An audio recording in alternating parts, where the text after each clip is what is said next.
Simulacra and Simulation by Baudrillard. Chapter 9. Absolute Advertising, Ground Zero Advertising. Today what we are experiencing is the absorption of all virtual modes of expression into that of advertising. All original cultural forms, all determined languages are absorbed in advertising because it has no depth, it is instantaneous and instantaneously forgotten. Triumph of superficial form, of the smallest common denominator of all signification, degree zero of meaning, triumph of entropy over all possible tropes. The lowest form of energy of the sign. This unarticulated, instantaneous form, without a past, without a future, without the possibilities of metamorphosis, has power over all the others. All current forms of activity tend toward advertising and most exhaust themselves therein. Not necessarily advertising itself, the kind that is produced as such, but the form of advertising, that of a simplified operational mode, vaguely seductive, vaguely consensual, all the modalities are confused therein, but in an attenuated, agitated mode. More generally, the form of advertising is one in which all particular contents are annulled at the very moment when they can be transcribed into each other, whereas what is inherent to weighty enunciations, to articulated forms of meaning, or of style, is that they cannot be translated into each other, any more than the rules of a game can be. This long movement toward translatability and thus toward a complete combinatorial, which is that of the superficial transparency of everything, of their absolute advertising, of which professional advertising is, once again, only an episodic form, can be read in the vicissitudes of propaganda.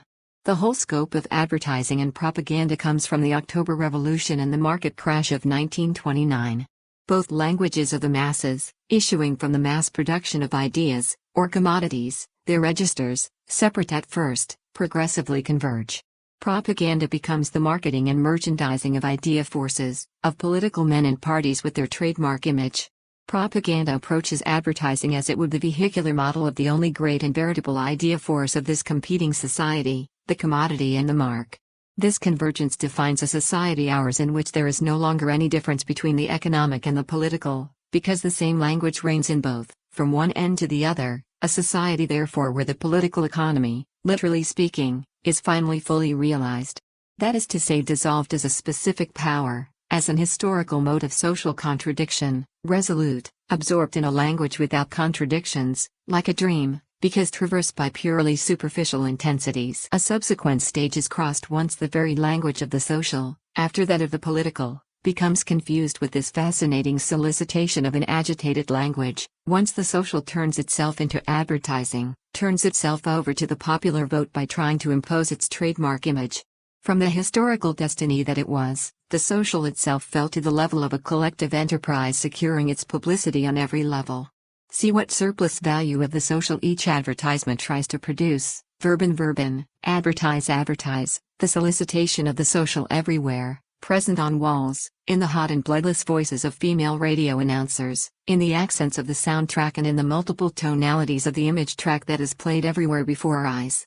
A sociality everywhere present, an absolute sociality finally realized in absolute advertising, that is to say, also totally dissolved, a vestige of sociality hallucinated on all the walls in the simplified form of a demand of the social that is immediately met by the echo of advertising. The social is a script, whose bewildered audience we are. Thus the form of advertising has imposed itself and developed at the expense of all the other languages as an increasingly neutral, equivalent rhetoric, without effects, as an asyntactic nebula, Yves Dauvergne would say, which envelops us from every side, and which at the same time eliminates the hotly controversial problem of belief and efficacy. It does not offer signifieds in which to invest, it offers a simplified equivalence of all the formerly distinctive signs, and deters them with this very equivalence. This defines the limits of advertising's current power and the conditions of its disappearance, since today advertising is no longer a stake, it has both entered into our customs and at the same time escaped the social and moral dramaturgy that it still represented 20 years ago. It is not that people no longer believe in it or that they have accepted it as routine. It is that if its fascination once lay in its power to simplify all languages, today this power is stolen from it by another type of language that is even more simplified and thus more functional, the languages of computer science. The sequence model, the soundtrack, and the image track that advertising, along with the other big media, offers us, the model of the combinatory, equal distribution of all discourses that it proposes, this still rhetorical continuum of sounds, signs, signals, slogans that it erects as a total environment is largely overtaken, precisely in its function of simulation, by the magnetic tape, by the electronic continuum that is in the process of being silhouetted against the horizon of the end of this century. Microprocessing, digitality, cybernetic languages go much further in the direction of the absolute simplification of processes than advertising did on its humble, still imaginary and spectacular level. And it is because these systems go further that today they polarize the fascination that formerly devolved on advertising. It is information, in the sense of data processing, that will put an end to, that is already putting an end to the reign of advertising. That is what inspires fear, and what is thrilling. The thrill of advertising has been displaced onto computers and onto the miniaturization of everyday life by computer science.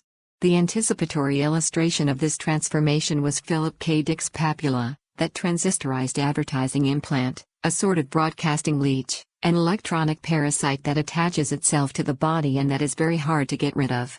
But the papilla is still an intermediary form, it is already a kind of incorporated prosthesis, but it still incessantly repeats advertising messages. A hybrid, then, but a prefiguration of the psychotropic and data processing networks of the automatic piloting of individuals, next to which the conditioning by advertising looks like a delightful change in fortune. Currently, the most interesting aspect of advertising is its disappearance, its dilution as a specific form, or even as a medium. Advertising is no longer, was it ever? A means of communication or of information. Or else it is overtaken by the madness specific to overdeveloped systems, that of voting for itself at each moment, and thus of parodying itself. If at a given moment, the commodity was its own publicity, there was no other. Today publicity has become its own commodity. It is confused with itself, and the eroticism with which it ridiculously cloaks itself is nothing but the autoerotic index of a system that does nothing but designate itself, whence the absurdity of seeing in it an alienation of the female body. As a medium become its own message, which makes it so that now there is a demand for advertising in and of itself, and that thus the question of believing in it or not is no longer even posed. Advertising is completely in unison with the social, whose historical necessity has found itself absorbed by the pure and simple demand for the social, a demand that the social function like a business, a group of services, a mode of living or of survival. The social must be saved just as nature must be preserved. The social is our niche, whereas formerly it was a sort of revolution in its very project. This is certainly lost. The social has lost precisely this power of illusion. It has fallen into the register of supply and demand, just as work has passed from being a force antagonistic to capital to the simple status of employment, that is to say of goods, eventually rare, and services just like the others. One can thus create advertising for work, the joy of finding work, just as one will be able to create advertising for the social. And, today, true advertising lies therein, in the design of the social, in the exaltation of the social in all its forms, in the fierce, obstinate reminder of a social, the need for which makes itself rudely felt. Folkloric dances in the metro, innumerable campaigns for security, the slogan "Tomorrow I work" accompanied by a smile formerly reserved for leisure time, and the advertising sequence for the election to the Prud'homme, an industrial tribunal, "I don't let anyone choose for me," an Ubuesque slogan, one that rang so spectacularly falsely, with a mocking liberty, that of proving the social while denying it. It is not by chance that advertising, after having, for a long time, carried an implicit ultimatum of an economic kind, fundamentally saying and repeating incessantly, "I buy, I consume, I take pleasure," today repeats in other forms, "I vote, I participate, I am present, I am concerned," mirror of a paradoxical mockery, mirror of the indifference of all public signification. The opposite panic, one knows that the social can be dissolved in a panic reaction, an uncontrollable chain reaction. But it can also be dissolved in the opposite reaction, a chain reaction of inertia, each micro-universe saturated, auto-regulated, computerized, isolated in automatic pilot. Advertising is the prefiguration of this, the first manifestation of an uninterrupted thread of signs, like ticker tape, each isolated in its inertia. Disaffected, but saturated. Desensitized, but ready to crack. It is in such a universe that what Baudrillard calls the aesthetic of disappearance gathers strength, that the following being to appear, fractal objects, fractal forms, fault zones that follow saturation, and thus a process of massive rejection, of the abreaction or stupor of a society purely transparent to itself. Like the signs in advertising, one is geared down, one becomes transparent or uncountable, One becomes diaphanous or rhizomic to escape the point of inertia, one is placed in orbit, one is plugged in, one is satellized, one is archived, paths cross, there is the sound track, the image track, just as in life there is the work track, the leisure track, the transport track, etc., all enveloped in the advertising track. Everywhere there are 3 or 4 paths, and you are at the crossroads. Superficial saturation and fascination. Because fascination remains. One need only look at Las Vegas, the absolute advertising city, of the 1950s, of the crazy years of advertising, which has retained the charm of that era, today retro in some sense, because advertising is secretly condemned by the programmatic logic that will give rise to very different cities. When one sees Las Vegas rise whole from the desert in the radiance of advertising at dusk, and return to the desert when dawn breaks, one sees that advertising is not what brightens or decorates the walls, it is what effaces the walls, effaces the streets, the facades, and all the architecture, effaces any support and any depth, and that it is this liquidation, this reabsorption of everything into the surface, whatever signs circulate there, that plunges us into this stupefied, hyper-real euphoria that we would not exchange for anything else, and that is the empty and inescapable form of seduction. Language allows itself to be dragged along by its double, and joins the best to the worst for a phantom of rationality whose formula is everyone must believe in it. Such is the message of what unites us. J. L. Bouts, Le Destructeur d'Intensits, the destroyer of intensities. Advertising, therefore, like information, destroyer of intensities, accelerator of inertia. See how all the artifices of meaning and of non-meaning are repeated in it with lassitude, like all the procedures, all the mechanisms of the language of communication, the function of contact. You understand me? Are you looking at me? It will speak. The referential function, the poetic function even, the illusion, the irony, the game of words, the unconscious, how all of that is staged exactly like sex and pornography, that is to say without any faith, with the same tired obscenity.